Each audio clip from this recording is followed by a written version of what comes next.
अस्सलाम वालेकुम। आज की इस वीडियो में मैं यहाँ पर 30,000 रुपीज का पीसी बिल्ड करने वाला हूँ, क्योंकि मुझे यार काफी टाइम से इस चीज की डिमांड आ रही थी कि लोगों के पास शायद पैसे वैसे आ गए और पीसी वगैरह बिल्ड करना है, तो मैंने बोला क्यों ना यार वीडियो बना दें। So if you are new on this channel then hit the subscribe button and press the bell icon, और इसके अलावा भाई को कर दो इंस्टाग्राम पे फॉलो। तमाम चीजों की लिंक डिस्क्रिप्शन में है। तो चलिए स्टार्ट करते हैं आज की इस कमाल की वीडियो को। Jobless, Zaiam, the tech mastermind, fixing PCs one video at a time. From Lahore to Islamabad, we're taking over.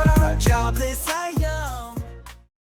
सबसे पहले हम यहाँ पे बात करते हैं अपने प्रोसेसर की। जो हम प्रोसेसर यहाँ पे चूज करने वाले हैं वो कोर i5 की थर्ड जनरेशन है। थर्ड जनरेशन में आप सिंपली यहाँ पे 3570 या फिर 3470 को पेयर कर सकते हैं। एंड मदरबोर्ड जो आप पेयर करेंगे वो S61 होने वाला है। बट अगर आपको पीसी महंगा देखने को मिल रहा हो तो आप सिंपली यहाँ पे प्री बिल्ड पीसी की तरफ भी जा सकते हैं। प्री बिल्ड पीसी में थोड़ा सा मसला होगा पावर सप्लाई का, जिसको हम आगे जाके जरूर चेंज करने वाले हैं भाई, ऑब्वियस सी बात है। तो वेल इस मदरबोर्ड में बाद में i7 की थर्ड जनरेशन भी लगा सकते हैं या फिर सेकंड जनरेशन, जिससे आपको परफॉर्मेंस थोड़ी और अच्छी देखने को मिलेगी। 8GB हमने यहाँ पे रैम यूज करनी है, बट मेक श्योर कि यार यहाँ पे ये 1600 मेगाहर्ट्ज की हो, और ऑब्वियसली DDR3 की लगेगी यार। 500GB की हमने यहाँ पे हार्ड ड्राइव यूज करनी है एंड 128GB की SSD यूज करनी है, ताकि इसमें विंडोज वगैरह इंस्टॉल कर दे, ताकि हमें किसी किस्म का लैग वगैरह ना देखने को मिले भाई। 400 वाट की हम यहाँ पे पावर सप्लाई यूज करने वाले हैं। वैसे तो आप 500 वाट की भी यूज कर सकते हैं, बट जिस तरह का यहाँ पे बजट की सिचुएशन चल रही है, मेरे नजदीक 400 वाट ही आपको देखने को मिलेगी। लेकिन अगर आपको 500 वाट की मिल रही हो तो आप सिंपली उसको ही पेयर कर सकते हैं। मेक श्योर 2 भी पेयर करो, बस अच्छी क्वालिटी की हो। नॉर्मल केस के साथ ये पीसी आपको पाकिस्तानी मार्केट पर ऑलमोस्ट 16 से लेकर 17,000 रुपए का मिल जाएगा यार। यही प्राइस रेंज है भाई इसकी। अगर तो महंगा देने को मिल रहा है तो ऑब्वियसली प्री बिल्ड वाली सिस्टम कंडीशन लगा देना, तो इंशाल्लाह मसला नहीं होगा। नाउ अब बात करते हैं ग्राफिक्स कार्ड की। तो ग्राफिक्स कार्ड पहला जो हमारे पास है वो GTX 950 है भाई। 2GB में काफी अच्छा ग्राफिक्स कार्ड है। आजकल की प्राइस थोड़ी कम हुई हुई है, लाइव में देख रहा था 15 से 16,000 के दरमियान आपको देखने को मिल जाता है ये इजिली। अगर तो आपकी रेंज थोड़ी बढ़ सकती है, 1-2 हजार ऊपर डाल सकते हो, then this graphic card will be best for this PC. But अगर तो यार नई मसले चल रहे हैं, नहीं हो सकता इतना बजट, तो GTX 750 Ti परचेज कर सकते हो यार। कौमी ग्राफिक्स कार्ड है, किस बात की शर्म में यूज करो, वरना आप सिंपली यहाँ पे R7 260X AMD की तरफ से भी यूज कर सकते हैं, अगर तो आपको देखने को मिल रहा है तो। क्योंकि इसकी यार आजकल मार्केट में काफी ज्यादा शार्ट चल रहा है, बड़ी मुश्किल से मिलता है, तो इसको थोड़ा सा सर्च करके ही परचेज कर लेना। जो भी ग्राफिक कार्ड परचेज करो भाई, इसकी अच्छी तरह कंडीशन देख लेना। अगर नहीं समझ में आता कि भाई किस तरह चेक करनी, तो सिंपली यूट्यूब पे जाओ, वहां पे जाके यार आप सर्च कर सकते हो कि how to purchase graphics card jobless ज़ायम वगैरह करके लिख देना यार, मेरी वीडियो आएगी देखो। तो यार बस ये था पीसी बिल्ड, आप समझ चुके होंगे किस किस्म की परफॉर्मेंस देखने को मिलने वाली है। ऑब्वियसली 30,000 रुपीज में आपको एक ऐसा ही पीसी मिलेगा जो कि आपकी गेम्स को at least low to mid setting पर चला ले और किसी किस्म का लैग वगैरह ना देखने को मिले। अगर तो आप एडवांस गेम की तरफ जाएंगे तो यार वहां पे तो प्रॉब्लम होगी,